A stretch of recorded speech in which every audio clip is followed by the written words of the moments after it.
네, 오늘도 계속해서 에스겔서 말씀, 오늘은 13장입니다. 13장. 말씀 제목은 성경에 있는데 회칠한 담, 회칠한 담이라는 말씀 제목을 그대로 가지고 왔습니다. 회칠한 담, 그럼 무엇이 이렇게 떠오르시는가요? 잘 안 떠오르죠? 좀 이따가 말씀을 또 전해드리도록 하겠습니다.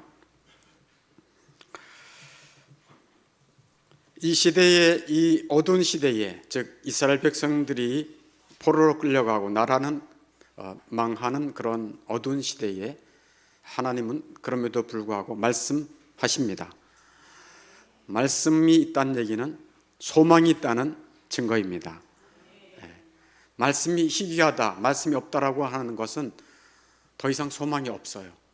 하나님의 말씀이 있다고 하는 것은 소망이 있다는 증거인 것입니다.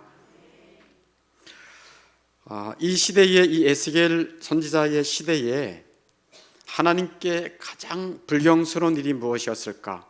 그리고 이스라엘 백성들에게 가장 해악을 끼친 것은 무엇이었을까? 하나님께는 불경스러운 일이 모독을 한 것이고, 또 이스라엘 백성들에게는 가장 해악을 끼친 일이 무엇이었을까? 무엇이었을 것 같아요? 오늘 성경 말씀을 읽고 또 봉독하는 것을 들었는데 무엇이었을 것 같습니까? 하나님께는 큰 모독, 하나님의 백성들에게는 큰 해악을 끼친 이 일은 어떤 것일까? 그것은 거짓 선지자들입니다. 뭐라고요? 네, 거짓 선지자들이에요. 거짓 선지자들이 하나님을 모독했고 이스라엘 백성에게 큰 해악을 끼친 거예요. 에스겔 선지자가 활동하던 시대에 거짓 선지자들이 활동했어요. 그래서 하나님의 말씀이 아닌 것인데 하나님의 말씀인 것처럼 증거한 것입니다. 예수님도 이 땅에 계실 때에 마지막 종말 때에 거짓 선지자들이 많이 일어날 것이다 라고 말씀하고 떠나셨어요.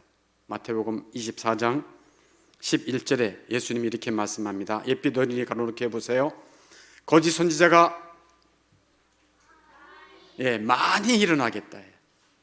적게 일어나는 게 아니라 거짓 선지자가 많이 일어나겠다. 그 다음에 사람을 미혹하겠으며 그 앞에 많은 사람을 미혹하겠다 하고 말씀하고 있어요. 거짓 선지자가 그냥 듬성듬성 일어나는 게 아니고 너무 많다는 거예요. 이 마지막 종말 때에. 여러분 좀 느껴지십니까? 잘 안 느껴질 거예요. 거짓 선지자가 많이 일어나 많은 사람을 미혹하겠다 하고 예수님이 말씀하셨어요.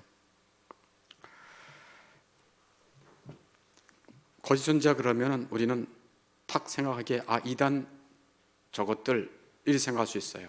이단, 신천지라든지 하나님의 교회라든지 이런 이단들이 있어요. 여호와 증인이라든지 몰몬이라든지. 그건 아주 대놓고 이단 짓을 하는 거짓 선지자들이고요. 교회도 있어요. 교회도 버젓이 교회를 세워놓고 싹꾼들이 있다 그런 얘기예요. 제가 한 달 전쯤인가요? 우연히 CBS 새롭게 하소서를 봤는데 거기에 한 자매가 출연했더라고요. 지금 상담 그 사로서 일을 하는 자매인데 젊어요. 한 30대가 됐나? 결혼하지 않았어요. 과거에 자기가 아버지께로부터 아버지 친부로부터 성폭행을 꾸준히 대학교 졸업할 때까지 당한 거예요. 아버지로부터. 자기 오빠도 있는데 오빠는 폭행을 당하고 자기는 성폭행을 당하고 엄마는 신장병에 투석도 하고 병원도 왔다 갔다 하는데 어머니도 거의 사람 구실 못하고 누워있고 그러니까 자녀들 돌볼 기회가 없었던 거죠. 그런데 그 아버지가, 제가 제 말로 하기도 너무 부끄럽지만 그 아버지가 목사님이에요. 그 아버지가 목사님이에요. 그런 아버지의 설교를 들어야 돼요, 그 자녀들이. 그럴 때 얼마나 이질감을 느꼈겠습니까? 그리고 교회 식구들은 깜짝같이 모른다고 얘기하더라고요. 그 딸이 병든 산모를 돌보니까 너무 천사와 같은 남편이다. 자녀들을 목회하랴, 자녀들을 돌보니까 얼마나 훌륭한 목사님인가. 그런데 그 딸은 새롭게 하소서에서 뭐라고 얘기하는지 아세요? 우리 아버지는 가짜 목사예요. 싹군 목사예요. 돈벌이 하는 목사예요. 그렇게 얘기를 했어요. 그분은 돌아가셨습니다. 그 아버지는 큰 사고를 만나서 돌아가셨어요. 이게 현실에서 벌어지는 일입니다. 예수님이 말씀한 대로 거짓 선지자가 많이 일어나 많은 사람을 미혹하겠으며, 거짓 선지자들은 어떻게 백성들을 미혹했는가? 바른 선지자는요, 하나님의 바른 선지자는 어떻게 말씀해야 될까요? 여러분 생각해 보셨어요? 바른 선지자는 하나님의 말씀 어떻게 증거해야 될까요? 저희 교회에서도 많이 하는 건데, 여러분 회개하셔야 돼요. 여러분의 죄를 회개하고 돌이키셔야 돼요. 하나님의 무서운 심판이 있습니다. 그런데 돌이키는 자에게, 하나님께 돌아오는 자에게 하나님이 구원의 은혜를 베풀어 주십니다. 여러분 하나님의 거룩한 백성이 되었나요? 그럼 거룩한 백성으로 살아가세요. 우리의 생애 본업은 선한 일입니다. 뭐 그런 말씀을 전하는 거예요. 하나님이 가장 싫어하는 것은 죄입니다. 이런 말씀. 어제 저녁에 우리 부흥성의 마지막 날이었는데, 대신관계. 첫째 날은 물질에 대한 관계, 두 번째는 대인과의 관계, 어제는 대신 하나님과의 관계. 하나님과의 관계가 어떠해야 되는가? 와, 정말 저도 크게 은혜를 받았어요. 하나님과의 관계가 뭐라고요? 어제 들으셨던 분들 다 기억하시죠? 네. 우리가 어떤 obligation이 있다, 어떤 의무가 있다, 하나님 앞에. 네, 죄를 죽이는 일, 육신을 죽이는 일이에요. 우리 자신을, 죄를 죽이는 일이에요. 뭔가 열심히 봉사하겠다, 이거보다도 우선이 뭐냐? 자기 안에 있는 죄를, 육신을 죽이는 거예요. 자기 안에 육신이 죽이는 거예요. 내 안에 육신이 뭡니까? 육신을 죽인다는 게 뭐라 그랬습니까? 죄성. 내 안에 있는 죄성을 날마다 죽이는 거예요. 죄성을, 기가 세게 자꾸만 죄성을 기르지 말아라, 뭐 이런 말씀도 도전이 됐고요. 여러분 듣지 않으신 분은 한번 교회 홈페이지에 올려 있으니까, 저는 세 가지 중에 가장 중요한 게 어제 말씀이라고 생각해요. 어제 말씀, 하나님과의 관계의 말씀. 이 시간에 그걸 다 말씀할 수는 없고, 어찌하든 바른 선지자는 죄를 촉구하고 거룩한 백성들에게 거룩한 삶을 살 것을 다시 한번 전해야 되고, 심판이 있다, 그러나 용서함이 있다, 영생의 나라가 있다, 지옥과 천국이 있다, 우리 주 예수님이 구원자이시다, 아멘, 이런 말씀을 증거하는 거예요. 그러나 거짓 선지자들은 말씀을 통해 꾸짖고 회개를 촉구하기는커녕 도리어 달래주면서 헛된 소망을 갖게 했어요. 헛된 소망을 갖게 했어요. 도리어 달래주면서 거짓된 말씀을 한 겁니다. 하나님의 말씀을 증거한 게 아니라 사람들의 귀에 좋은 말씀, 위로하고 괜찮습니다, 이렇게 살면 하나님이 축복하십니다, 그런 얘기만 하는 것입니다. 거짓 선지자들은 거짓말을 해요. 계시록의 요한계시록에 마귀가 데리고 있는 하수인이 거짓 선지자예요. 거짓 선지자들 데리고 세상을 미혹하거든요. 근데 그 마귀의 하수인인 거짓 선지자들은 거짓 가르침에 능수능란합니다. 그냥 쉽게 거짓을 얘기해요. 사람들이 어떤 소리를 하면 좋아한다는 것을 기가 막히게 알아요. 그래서 하나님의 편에서 말씀을 전하기보다도 사람 편에서 말씀을 전하니까 사람들은 꿈뻑 죽어요. 우리 마음을 어떻게 이렇게 알까? 하고서는 거기에 속아 넘어가기 쉬운 것이죠. 이 거짓 선지자들은 2절에 보니까, 에스겔서 13장 2절에 보니까 자기 마음대로 예언하는 자다 하고 기록되어 있습니다. 2절에 그러죠. 자기 마음대로 예언하는 자. 17절도 자기 마음대로 예언하는 여자들에게 경고하며 예언하여. 그러니까 여자 선지자도 있었고 17절 이하는 여자 선지자의 이야기고요. 17절 전은 남자 선지자들의 이야기예요. 그러니까 이들의 특징은 뭐예요? 자기 마음대로 예언하는 자들이다. 3절에서는 자기 심령을 따라, 똑같은 말이지만 자기 심령, 자기 마음을 따라 예언하는 선지자 앞에 무슨 말이 붙어 있습니까요? 네, 어리석은 자다. 얘들은 어리석다. foolish, 바보 같다. 똑똑한 척 하는데 어리석다. 거짓 선지자를 4절에서는 여우 같다 이렇게 표현합니다. 4절 보니까 이스라엘아 너희 선지자들은 황무지에 있는 여우 같으니라 이렇게 말합니다. 왜 여우라고 하시는가? 여우가 약삭 빠르잖아요. 이 여우 같은 것들, 이 거짓 선지자들을 하나님이 그렇게 제 말이 아니고 하나님이 이 여우 같다라고 말해요. 이 여우 같은 남자들은 여자는 이렇게 얘기하는 거예요. 왜 여우 같다고 그럴까요? 세상 일에 대해서는 매우 영리하시죠. 세상 일에 대해서는 자기 이욕을 위해서는 매우 영리해요. 그러나 하나님과 영적인 것에 대해서는 어리석다. 그래서 여우 같다 그러는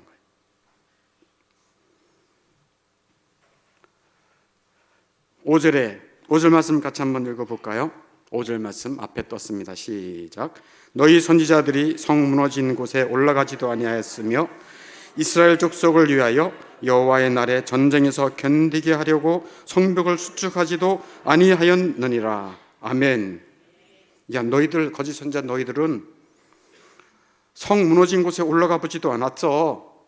지금 나라가 망할지경에 대해서 여기저기 성이 금이 가고 또 도망가는 사람들이 거기 막 조금 무너진 데를 통해서 도망가고 막 그러는데 너희들은 올라가 보지도 않았지 않냐?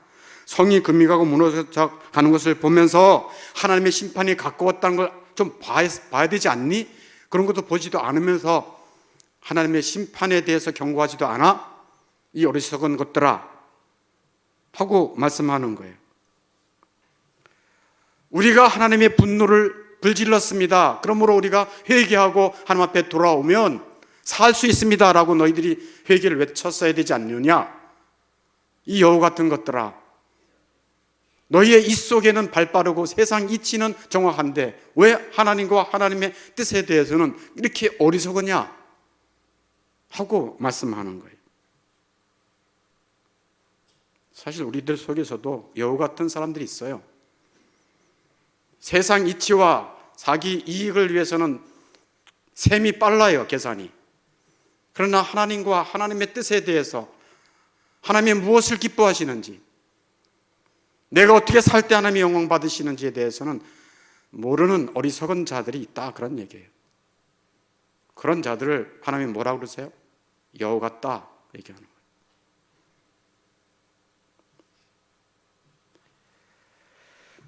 그러면 거짓 선지자들이 전한 말씀의 특징은 무엇인가? 6절, 7절에 나오죠. 그들의 특징, 어떤 말을 전했는데 허탄한 것, 거짓된 점괘, 헛된 소망, 거짓된 말씀을 전했다 그런 얘기예요. 7절도 허탄한 묵시를 보며 거짓된 점괘를 그들은 전했다. 8절에서도 똑같아요. 허탄한 것을 말하며 거짓된 것을 말한다.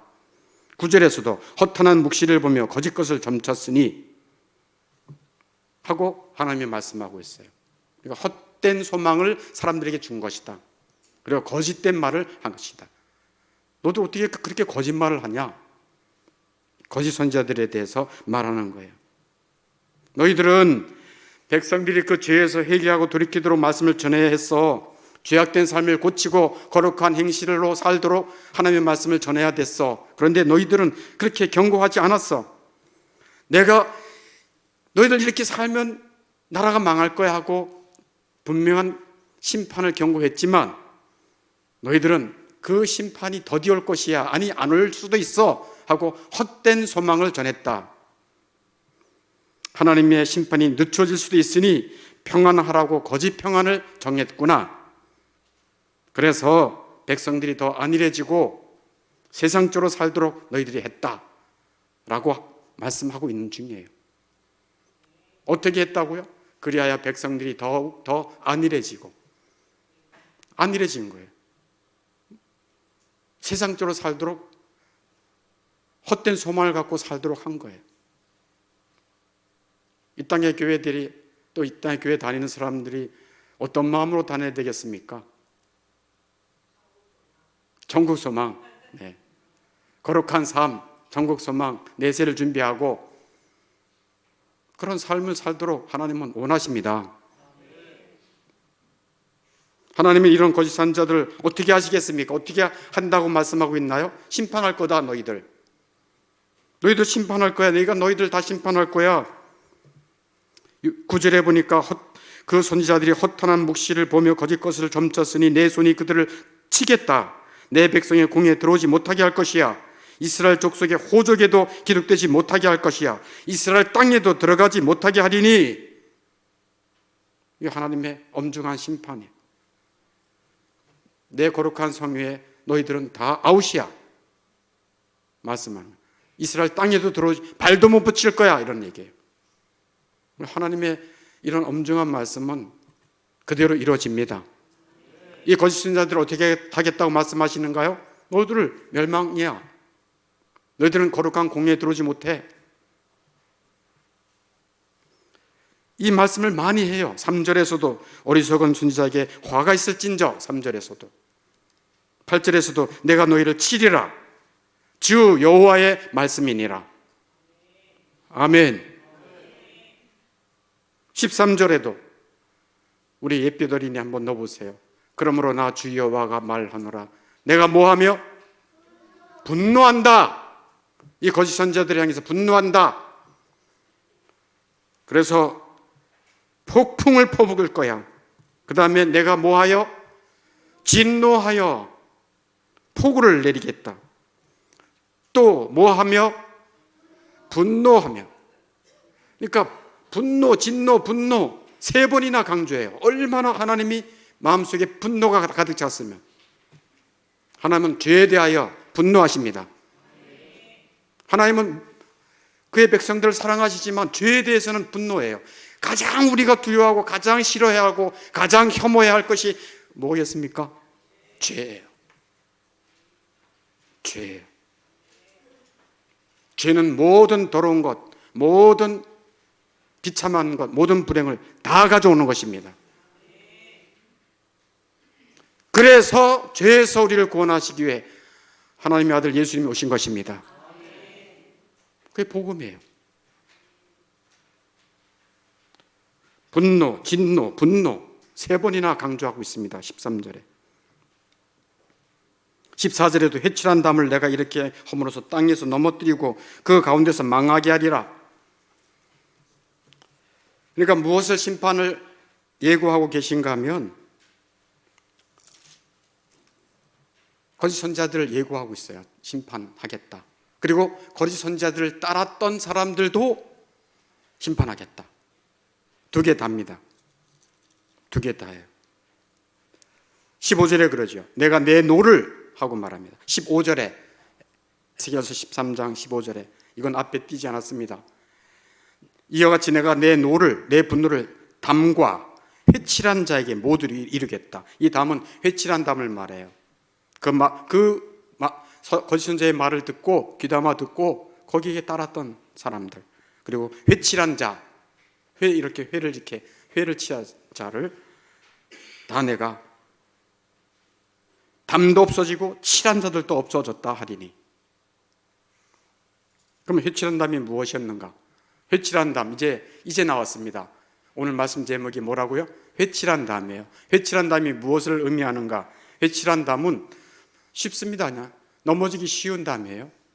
담을 쌓긴 쌓는데 겉에 회만 칠했어. 담을 이렇게 벽돌 하나, 돌 하나 이렇게 쌓으면서 뭐를 해야 되겠습니까? 그 사이사이 딱 붙어있는 접착제가 필요하죠. 근데 그 접착제는 하나도 안 쓰고 뭐 진흙같이 찰떡같이 이런 거 넣지도 않고 그냥 쌓아놓고 겉보기만 좋게 뭐만 칠했어요? 회만 칠했어. 회만 칠했어.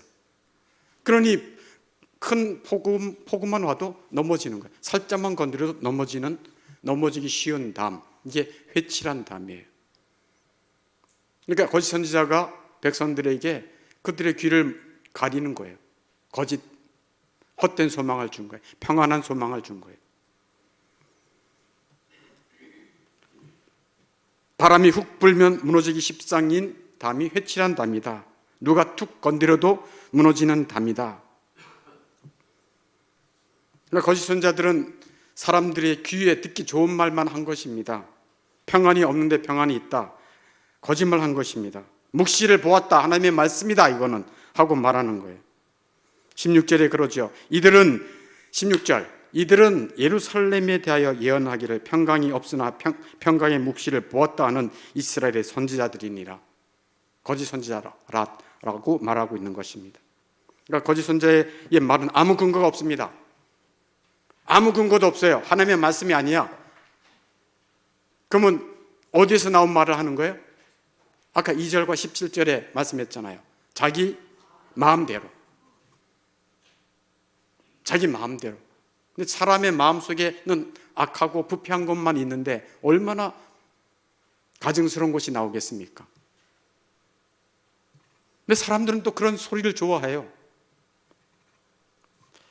그럴 때 더 보이는 보기 좋은 색칠을 했습니다. 그래서 회칠한 담이에요. 회칠한 담. 이렇게 겉보기에는 너무 예쁜 거예요. 아주 반지름해 보이는 거예요.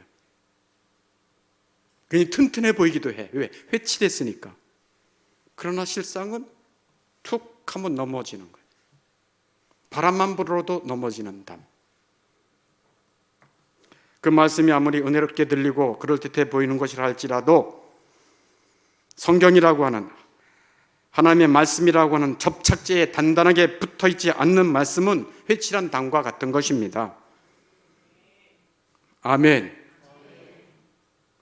성경이라는 접착제, 또 성경의 진리를 요약해놓은 교리라고 하는 접착제로 든든하게 고정되어 있지 않는 것은 아무런 가치가 없어요. 성경 말씀에 근거한 은혜와 평강, 하늘의 소망, 죄 용서함, 거룩 이런 말씀이라야 흔들리지 않는 담이 되는 것입니다.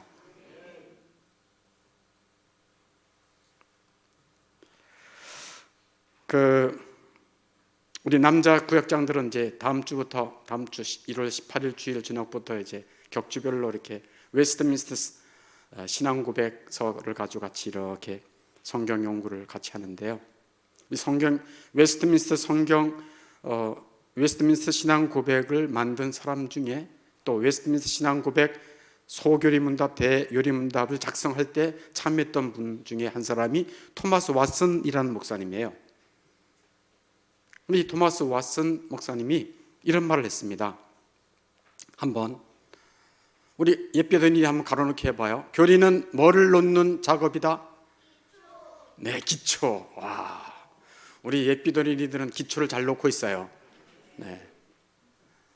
교리는 기초를 놓는 작업이에요. 건물을 지을 때 기초예요. 밑에 바닥 기초. 또 저도 이 분당 사랑이 위에 건물을 지을 때 다 봤거든요. 뼈대를 먼저 올리더라고요. 뼈대. 기둥 밑에 기초를 먼저 단단하게 하고 그다음 뼈대를 올리고 이 기둥과 기둥 사이를 또 보라고 그러거든요. 대들보라고 그러잖아요. 옛날에 우리 집 이 보라고 대들보를 이렇게 하고 그것만 덩그러니 있어요. 그 다음엔 옆에 이렇게 세우는 건 쉬워요. 네. 그러니까 교리는 기초를 놓는 작업이다. 교리를 등한히 하는 것은 그 다음에 예배드론이 뭐요?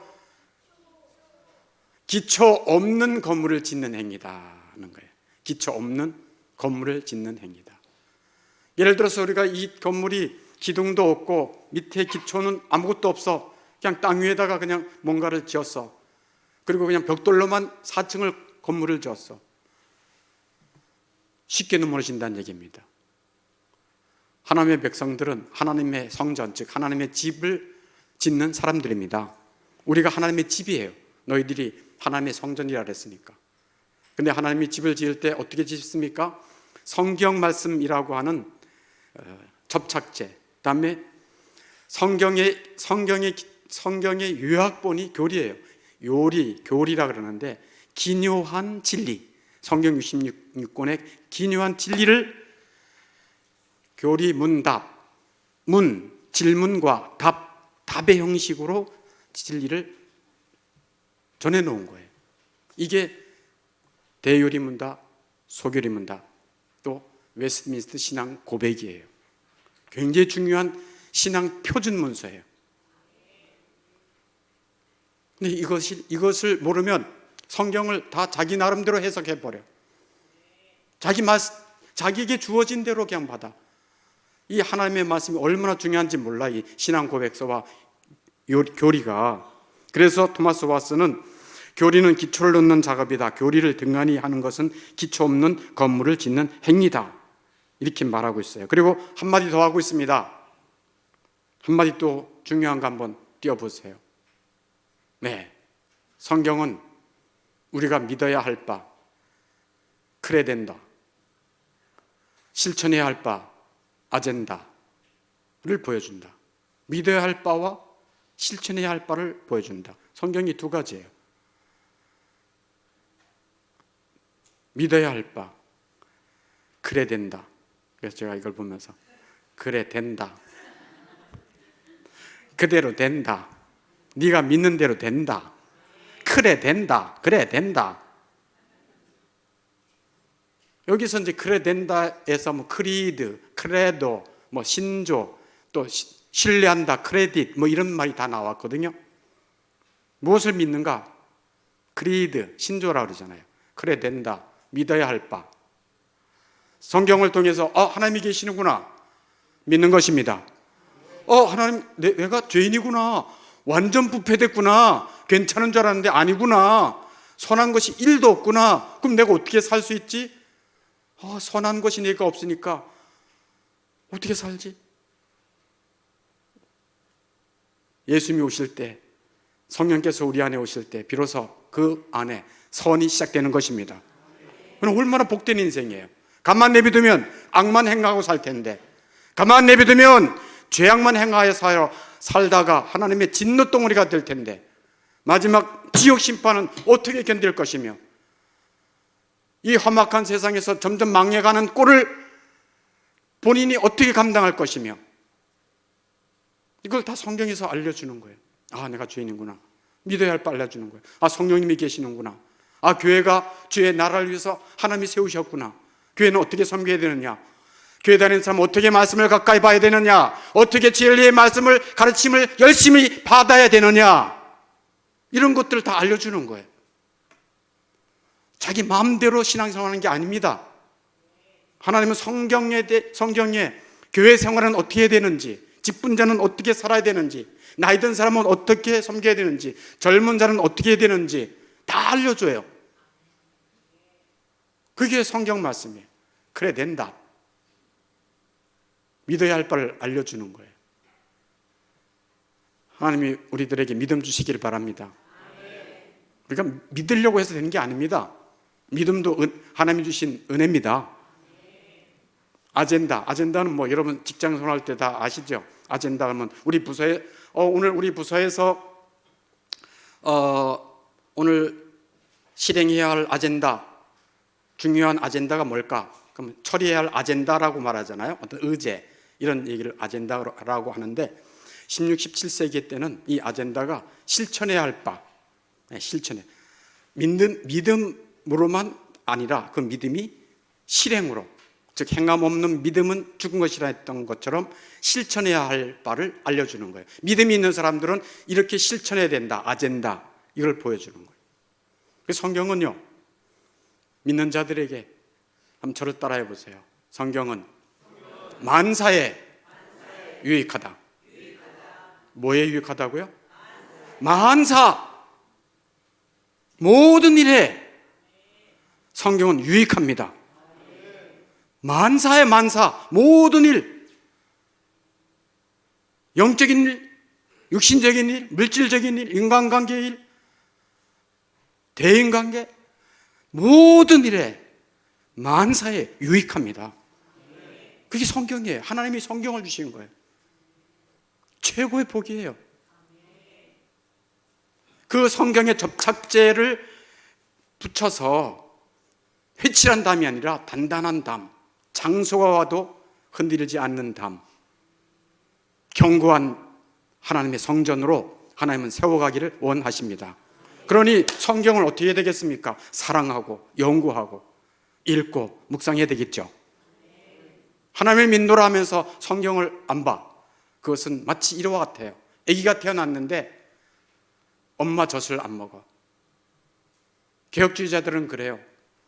아이들에게 엄마 젖, 양쪽의 엄마 젖이 아이들에게 영향을 주듯이 신약과 구약이 마치 그런 것과 같다. 거듭난 영혼들에게 신약과 구약은 그 영혼들에게 생명을 주는, 양식을 주는 젖과 같다. 제 말이 아니고 성경에도 있어요. 신령한 젖 사모하라. 양식을 먹어야 되는 거예요. 조금 크면 밥을 먹잖아. 우리 부모님들이 밥을 해서 주잖아요. 이 밥하는 거, 와, 진짜. 여러분, 아내들을 많이 격려해 주셔야 돼요. 왜 격려해 줘야 되는가? 밥하는 거 쉽지 않아요. 그 전날 밤 편히 자는 줄 압니까? 다음날 먹을 것을 생각 다 해야 되고, 다음날 먹을 것을 다 장봐 와야 되고, 김치도 담궈야 되고, 진짜 생각이 많아요. 밥 먹고 나서 남자들이 설거지도 좀 해주고 그러셔야 돼요. 쉬운 일이 아니에요.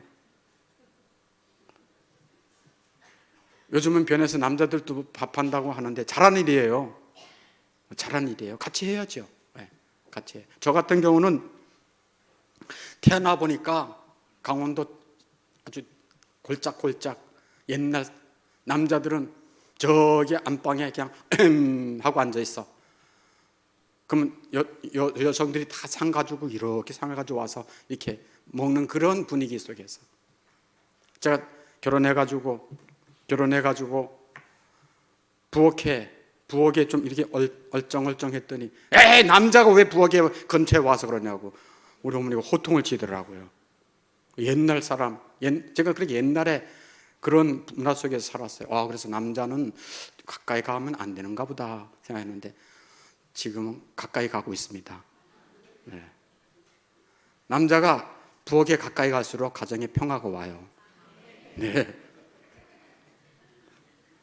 여자만 아멘하고 남자는 안 오는가 보니까.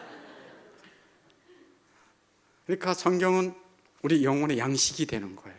엄마 아버지가 밥을 해줄 때 그 자녀들이 건강하게 잘 크고요. 그 사랑, 그 양식을 먹고 정말 기도 잘하고 제도 잘하고 안정되고 그렇잖아요. 또 밥도 말이죠. 밥도 여러분도 그런 거 느끼시는가 모르겠는데 좋은 음식 또 맛있는 음식 부모님이 해주거나 또 가끔 외식할 때 맛있는 음식 먹으면 뭐도 풀려요? 그렇지, 스트레스도 풀리잖아요. 하나님이 참 너무 귀한 음식을 먹게 해주신 것 같아요. 그냥 예를 들어서 너희들은 한 알씩만 먹고 하루 끝내라 그러면은 진짜 먹는 즐거움이 없었을 것 같아요. 네. 근데 잘 먹으면 또 스트레스도 풀려요. 네. 그러니까 하나님의 말씀은 만사에 유익하고 위로도 주시고 힘도 주십니다. 우리 영혼을 치유해 주십니다. 우리 영혼의 양식이 말씀이에요. 말씀. 실질적인 또 말씀도 성경에 다 있어요. 예를 들어서 너가 이 땅에 살면서 건강하고 장수하고 복받기를 원하느냐? 그러면 제가 지난주에 말씀을 보다가 또 따로 제가 또 말씀 보는 게 있거든요. 요즘 맥체인 성경 읽기는 잘 하고 있죠. 네, 다른 말씀을 보고 있는데 시편 34편 12, 13, 14절, 시편 34편 12, 13, 14절에 이런 말씀이 있어요. 네가 생명을 사모하고 연수를 사랑하며 복받기를 원하는 사람이 있느냐? 이렇게 얘기해요. 그러니까 건강하게 살고 또 건강하게 장수하고 복받기를 원하냐? 뭐 이런 실질적인 말씀도 있어요. 그랬더니 13절에 이렇게 말씀하고 있어요. 그러면 그런 마음이 있느냐? 그럼 13절에 너 혀를 금해라. 내 입술을 거짓말해서 금할지어다. 그러니까 혀를 잘 쓰라는 얘기예요. 혀. 그 상대방에게 뭐 저주, 뭐 험담, 뭐 비난, 비판 이런 말을 하지 말라는 거예요. 혀를 잘 쓰라니, 혀를 잘 쓰라. 그게 13절이고요. 14절에서는 악을 버리고 선을 행하며 화평을 따를지어다. 악을 버리고 선을 행하며 화평을 따를지어다. 이게 하나님의 말씀이에요. 맨 끝에 화평을 따를지어다. 화평을 따르다는 얘기는 한마디로 말하면 뭐 하라는 얘기예요? 싸우지 말라는 얘기예요. 다투지 말라는 얘기예요. 말다툼하지 마라. 부부끼리 자주 싸우지 마라. 우리 싸우잖아요. 싸운다니까요. 어떻게 하면 안 싸울까 하고 그런 거 놓고 기도하는 거예요. 그렇게 화평을 찾아 따르면은 너희들이 땅에 살 때에 장수도 하고 복도 받고 할렐루야. 이런 실질적인 말씀이에요. 부흥의 첫째 날 물질에 대한 말씀도 주셨잖아요. 그죠? 야, 저는 그때 왔던 젊은이들과 그때 참석했던 사람들이 야, 이제 이들이 물질에 매여 있다가 우리 물질에 많이 매여 있잖아요. 돈이 없어서 매여 있고 열심히 일하는데 돈이 안 모이고 이상한 데 막 빠져나가고 돈에 인색하고 돈을 많이 쓰면 또 막 불안하고 뭐 그러잖아요. 근데 그 돈에서 자유롭고 또 하나님의 물질적인 채워주심이 있는 그 말씀을 첫날 주셨잖아요. 얼마나 감사한지 저는 몰라. 혹시 못 들었던 분은 있으면 꼭 들을 수 있기를 바랍니다. 말씀을 마치려고 합니다. 성도들은 하나님의 집으로 지음을 받는 자들이에요. 벽돌 하나하나가 그냥 회칠로 이렇게 겉에 회칠로 거짓 선지자의 말씀으로 회칠당하는 자들이 아니고 하나님의 말씀과 교리로 그 벽돌 하나하나가 단단하게 쌓아지는 하나님의 성전인 것입니다. 그래서 견고한 성전이 돼요. 비가 와도 창수가 나도 넘어지지 않습니다. 어떤 환난이 와도 어떤 고난이 와도 넘어지지 않습니다. 심지어는 하나님의 심판이 이 땅에 쏟아진다 할지라도 도리어 그 심판 속에서도 하나님이 그 담을 무너뜨리지 아니하시고 보호하시고 구원하십니다.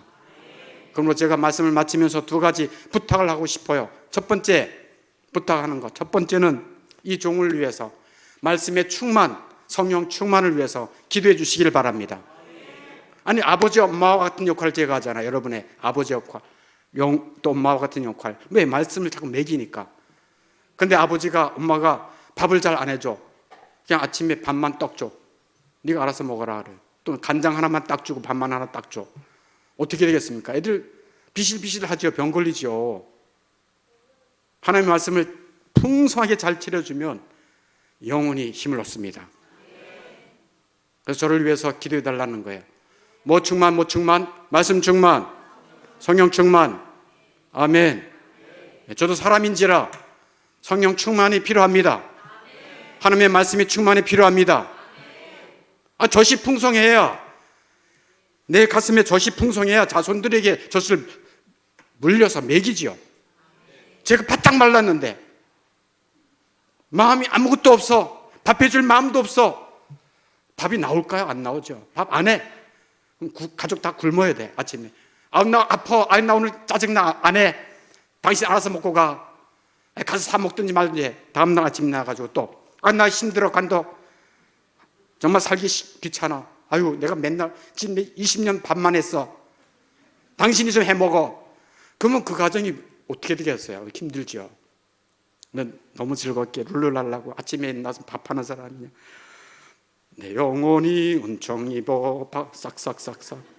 두닥두닥두닥 할렐루야 하면서 밥을 맛있게 해줘. 그러면은 밥을 먹기도 전에 식구들이 그 찬송을 들으면서 그 또닥또닥 사랑의 그 톡톡톡톡이 도마 소리 들으면서 벌써 마음이 벌써 열리는 거예요. 우리가 저를 위해서 기도해 주시기 바랍니다. 네. 두 번째는 여러분들이 하나님의 말씀에 가까이 할 수 있기를 바랍니다. 하나님의 말씀 가까이 하려면 뭐 해야 되는가? 첫 번째, 여러분 집에서 맥힌 성경 읽기 펴 가지고 매일 성경 읽는 것입니다. 그리고 또 교회에서 말씀의 자리, 부흥을 한다. 또 말씀의 자리, 우리 교회는 말씀의 자리가 주일 예배에 있고 그다음에 철야 예배도 있잖아요. 말씀의 자리에 오는 거예요. 하나님의 말씀을 들어야 되는 것입니다. 네. 그것이 여러분이 사는 길입니다. 하나님 여러분을 만나기를 원하십니다. 네. 또 교리의 말씀도 있잖아요. 주일날 오후에 또 교리 말씀. 오늘은 교리 말씀 안 왔잖아요. 연합 세미나가 있으니까. 재직들은 연합 세미나에 가서 그것도 최관하 목사님이 또 귀한 분이세요. 다음 세대를 향한 귀한 열정이 있으신 분이에요. 국어 선생님이셨는데 복음의 열정이 있어가지고 하여튼 이렇게 해가지고 또 다음 세대를 세우는 그런 목사님이 되셨어요. 그래서 여러분 두 가지 부탁을 드렸습니다. 여러분은 뭐 한다고요? 말씀의 자리 가까이 하고 사랑하고. 아멘. 네. 우리 함께 찬양하겠습니다.